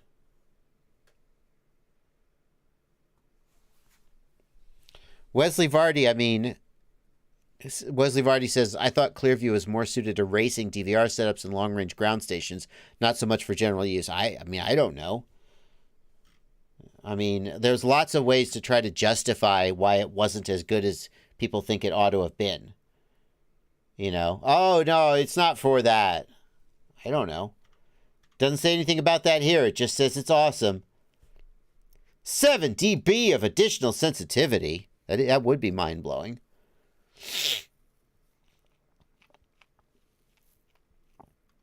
New scroll wheel instead of single buttons.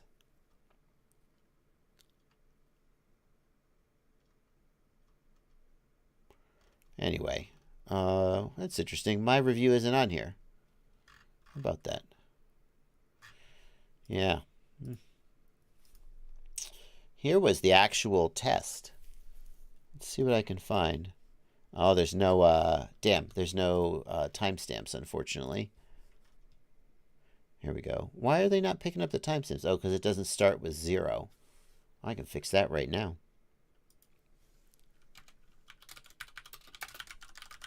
There we go.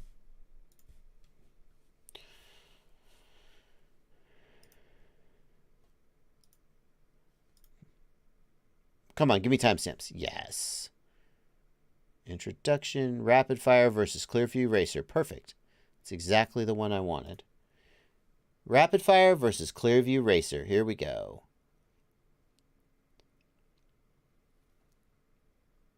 Yeah, they're both pretty good. We're looking for multipath. We're not very far away. So we're inside this big metal building. This livestock arena or something. Now we're going outside. Yeah. Now they're breaking up. They're breaking up. They're both breaking up. Well, Clearview's doing a little better right there. No question. It's hanging in there. I don't know. Is that worth 3 times the cost for you? You tell me. I mean, I wouldn't consider either of these to be very flyable. There. Oh, now we're back. Anyway. Yeah. So, we're talking about old school. Old times. Anyway, yeah. $300 for that. I don't think so. So, that's why, and then after that, their prices never came down. And the thing is, when we were all using diversity modules, then Clearview was a definite step up. Clearview was doing what Rapid Fire and Fusion do way before they were doing it. And then Rapid Fire and then Fusion came along and did basically what Clearview did, but instead of charging $400 for it, they charged $100 or $150. And at that point, Clearview has to either bring their prices down or they're just, they can't get that much better. They can't get that much better. There was nowhere for them to go, and they couldn't lower their price. Pacific Northwest Pilots wants to know, is there any reason HD0 VTXs don't come with audio for an earbud? HD0 doesn't carry audio, so there's what would the earbud play back to you?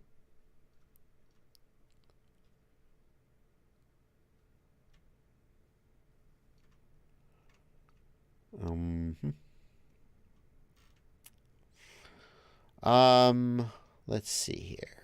Miguel T, thank you for a $10 super chat. How does one become a good FPV ambassador? I fly in an urban area with plenty of leased apartments.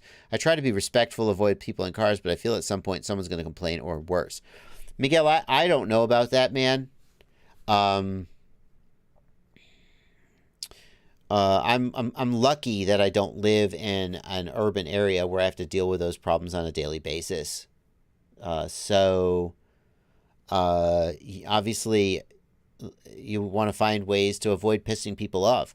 If you're flying near an apartment building, are you going to piss people off? I mean, it's very, very situational, and I really don't know what to tell you, to be honest. because it's so situational. Like, think about Johnny FPV flying by those condos in Miami on the beach. I suspect he wasn't pissing anybody off. I don't know, though. Like, he was flying early in the morning. The beach was empty. The beach was empty, so he wasn't pissing anybody off by flying over their head. On the other hand, if he was, if people were trying to sleep and his drone was flying around their window, were they mad? I don't know. I don't know. It's very situational. I will say that one thing we can all agree on is that when you're confronted, like, you can't always know whether someone somewhere is annoyed at what you're doing with your drone, right? But when someone approaches you, that's when clearly you have an opportunity to try to make a good impression. And the other thing I would say is, like, my personal preference is not to fly over people. That is also what the FAA would prefer. So good. When I see people, like, doing a building dive and there's cars on the road beneath them, I think, if you were to fail safe during that building dive and, like, just, God forbid, put the drone through somebody's windshield, that would suck. Like, that would suck.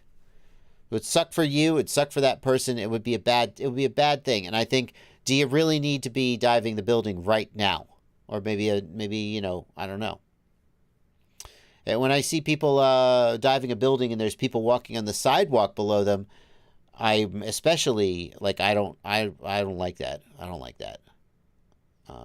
So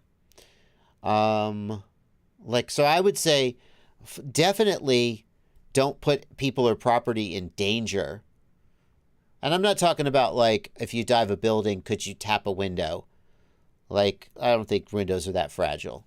But flying over people, flying over roads, to me, that's a hard line. And then if confronted, try to not be a jerk and try to make a good impression.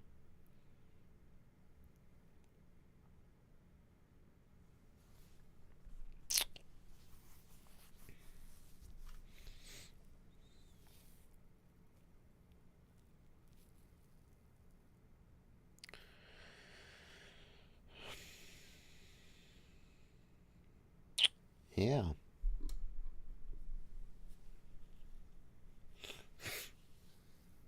Let's see here. Aaron Ciotti's in the chat. Says 3-inch for life.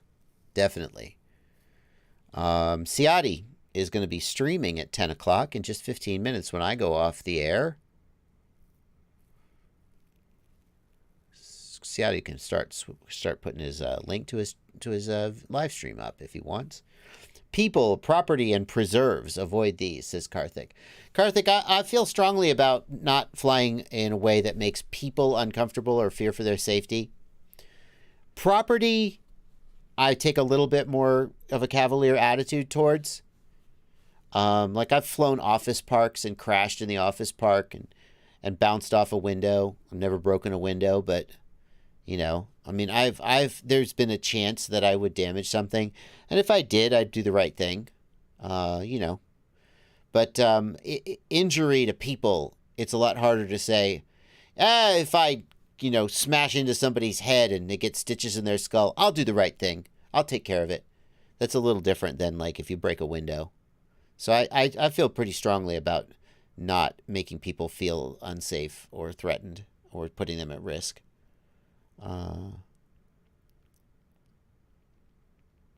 Zachary Wilmies wants to know when I'm going to finish my microquads page on my website. Yeah, I have to tell you that once I got, it was quite a slog to get these 5-inch freestyle, 5-inch racing, 4-inch freestyle, and sub 250 done. And when that was done, I went and started working on some other things like the Express LRS section. We've updated the chargers section to include new chargers. I have to tell you, I'm not, like, super humping on that right this minute, but it is in the queue. So. Deserts, thank you for €5. My experiences with strangers have ranged from, do these come in a quiet version, to holy fuck quicker. It's difficult to judge who's coming up while in the goggles. DCUS 55 opened his new Pyrodrone Sport backpack on Christmas. Curious my thoughts of it. I actually have a Pyrodrone Sport backpack. I have not got a chance to look at it yet. Does Velocidrone have private rooms to fly with friends? Yes, it does, Al USMC. You can create a private lobby for friends only.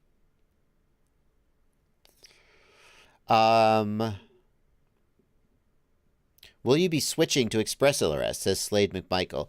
Slade, I talked about that a little earlier in the stream, that I'm running Express LRS with ceramic EP2 receivers on all my micros, but on my 5 inches I'm running Ghost.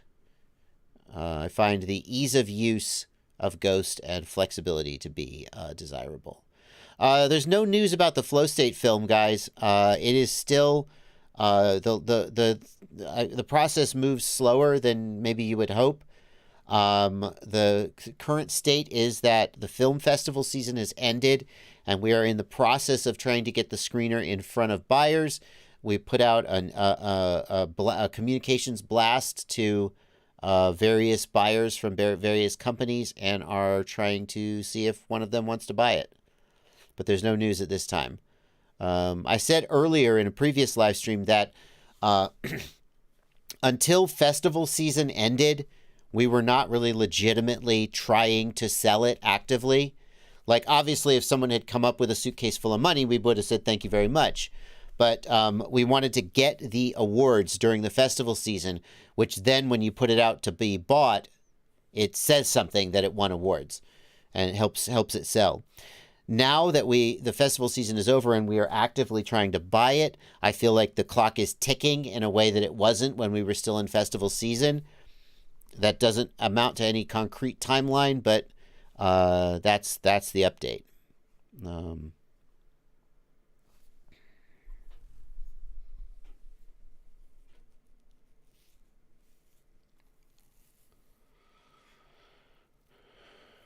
What video do you have that shows how to set up arming for ExpressLRS 900 MHz TX16S? Bunny Killer, I don't have a specific video about that exact topic. Setting up ExpressLRS 900 MHz is no different than setting up 2.4 GHz, and I have ExpressLRS setup videos, and I have videos showing how to set up arming mode. So, like for example,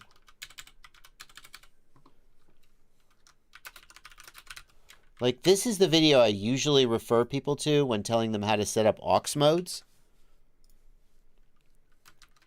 Who was that? Bunny Killer. This is the video I usually refer people to when telling them how to set up aux modes. And hopefully that'll be helpful to you.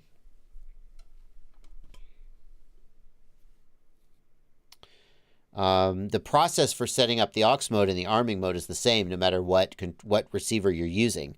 So it doesn't matter if you're using FreeSky, etc. Once you have the receiver bound and you have movement in the receiver tab, the next step is what's in that video.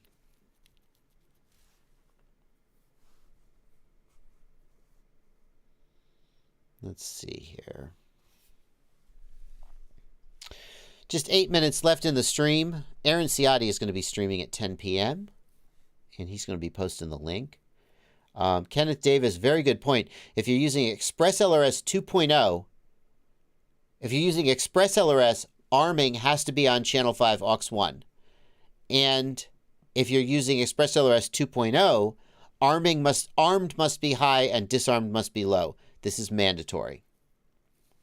Can you use S-Bus for sending video to the VTX? X Steven Cinzia. No, you cannot.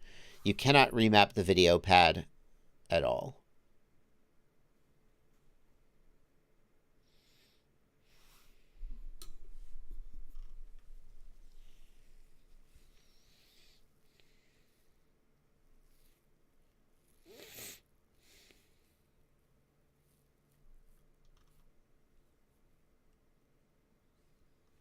Dan Richmond, if Betaflight Configurator 10.8 won't load for you, you should open an issue on GitHub. That's what the release candidate window has to be.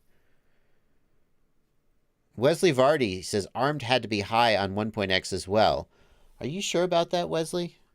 I mean, obviously you are. What was the effect of ARM being high versus low? Did it affect the sync packets? The only reason I say that, Wesley, is like when I maybe quick start? No. Where was it? It was here.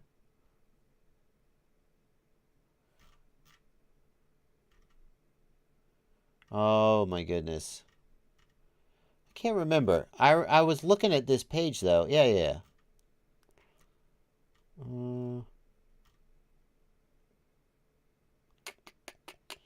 Well, I can't find it. I sent it in the Discord as a bug report that the webpage said ARM must be on aux 5. It didn't say anything about it having to be high. I assumed that was a 1.0 thing though. Anyway, there we go.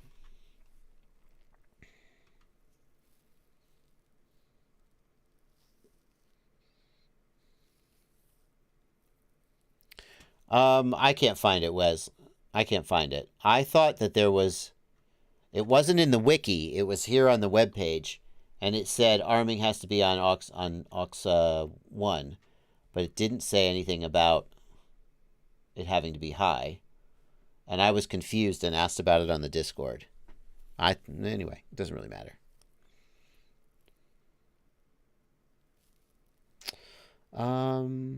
Let's see here.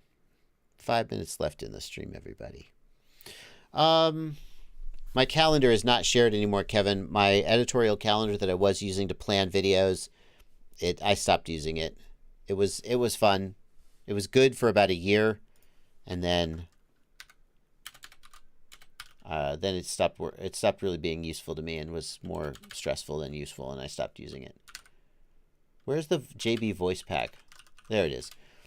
The JB voice pack is bardwellvoicepack.com. Bardwellvoicepack.com. That's where who was asking for the voice pack?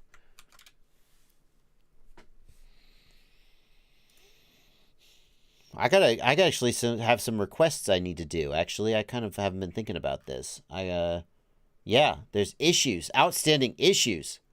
Request for new soundtrack. What do we have request? Oh my goodness. Look at all these requests I gotta do. Wait. These are not appearing in the menu on the Tango 2. Oh.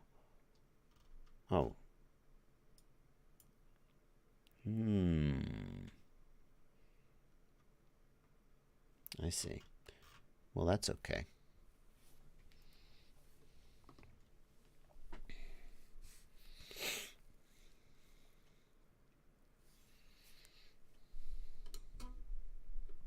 What stack is Vanover using on the DJI Racing Quad? J-Rods. Pretty sure on the Racing Quad, I don't know. Pretty sure Vanover is Kiss Ultra for freestyle now. I don't know what he's racing on. Excuse me.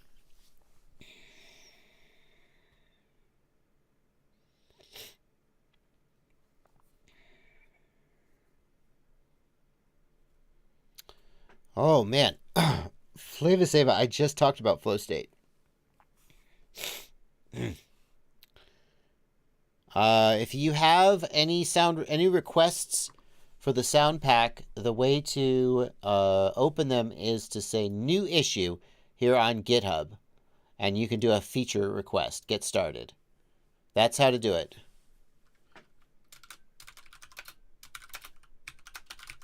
That's how you do it.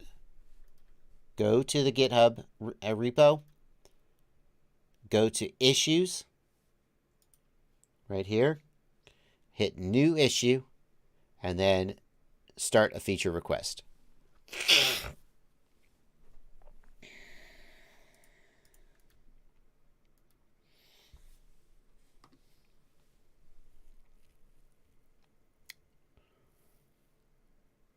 Paul Murphy. If you have a QX7, install EdgeTX, and then in the hardware screen, turn on 1-bit mode. Turn on 1-bit mode. So here is the relevant wiki page. Paul Murphy, this is for you. Enable 1-bit mode. That's what you're going to want to do.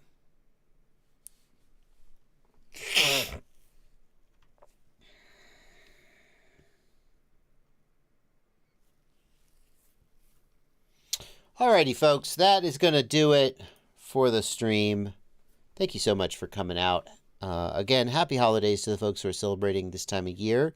We will be back next weekend. Next weekend, the 1st. Oh, yeah. See, that's perfect.